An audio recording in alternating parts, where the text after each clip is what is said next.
അമിതഭാരം മാത്രമല്ല ശരീരഭാരം കുറഞ്ഞാലും വന്ധ്യതയ്ക്ക് സാധ്യത. Hi everyone, welcome back. ശരീരഭാരം അമിതമായാലും വളരെയധികം കുറഞ്ഞാലും അത് സ്ത്രീയുടെയും പുരുഷന്റെയും പ്രത്യുൽപാദനത്തെ ബാധിക്കുമെന്ന കാര്യം പലർക്കും അറിവുള്ളതല്ല.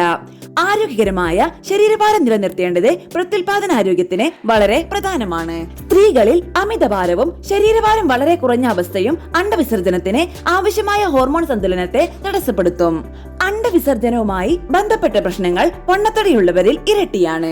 2025 നടത്തിയ ഒരു പഠനത്തിൽ ഫെർട്ടിലിറ്റി ചികിത്സ തേടുന്ന സ്ത്രീകളിൽ 75% ഒന്നുകിൽ ശരീരഭാരം വളരെ കുറവുള്ളവരും അല്ലെങ്കിൽ ശരീരഭാരം അമിതമായവരും ആണെന്ന് കണ്ടു. പുരുഷന്മാരുടെ കാര്യവും വ്യത്യസ്തമല്ല. ആഗോളതലത്തിൽ തന്നെ പുരുഷ വന്ധ്യതയ്ക്ക് പ്രധാന കാരണങ്ങളിലൊന്ന് പൊണ്ണത്തടിയാണ് എന്ന് തെളിഞ്ഞിട്ടുണ്ട്. ടെസ്റ്റോസ്റ്റിറോണിന്റെ അളവ് കുറയുന്നതും ബീജത്തിന്റെ ഗുണനിലവാരം കുറയുന്നതും വന്ധ്യതയ്ക്ക് കാരണമാകുന്നുണ്ട്.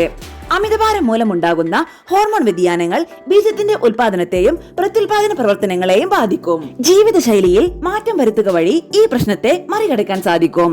സമീകൃത ഭക്ഷണത്തോടൊപ്പം 5 ദിവസത്തെ നടത്തം അല്ലെങ്കിൽ ഓട്ടം, ഒപ്പം 2 ദിവസത്തെ റെസിസ്റ്റൻസ് ട്രെയിനിങ്, ഇവ ഓരോ ആഴ്ചയും ചെയ്യുന്നത് ഹോർമോൺ സന്തുലനത്തിന് സഹായിക്കും.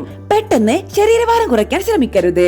പകരം ക്രമേണ ചിട്ടയായ പ്രവർത്തനത്തിലൂടെ ശരീരഭാരം കുറച്ചുകൊണ്ടുവരുന്നത് പ്രത്യുൽപാദനാരോഗ്യം വീണ്ടെടുക്കാൻ സഹായിക്കും. കൃത്യസമയത്തുള്ള ഇടപെടലിലൂടെയും പിന്തുണയോടെയും പ്രത്യുൽപാദനക്ഷമത മെച്ചപ്പെടുത്തി ഒരു കുടുംബം ആരംഭിക്കാൻ മിക്കവർക്കും കഴിയും.